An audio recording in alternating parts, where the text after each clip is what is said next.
របស់ខ្ញុំបានទម្លាក់ចូលសមុទ្រអស់ហើយចាំបាច់ពីនៅធ្វើអីទៀតដើមទុនទាំងប៉ុន្មានក៏បានរលាយទៅបាត់អស់ដែរ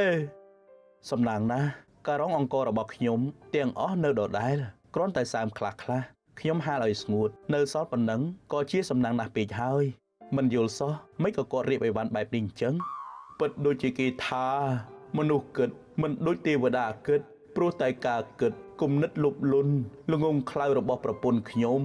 បានធ្វើឲ្យខ្ញុំល្ងងខ្លៅតាមលុបលុនពេកគឺបែបនេះហើយខ្ញុំអើយខ្ញុំរលាយអស់ហើយ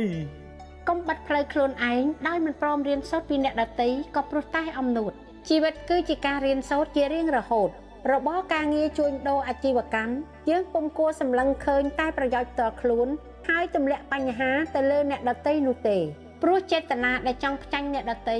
រមែងនាំអន្តរាយដល់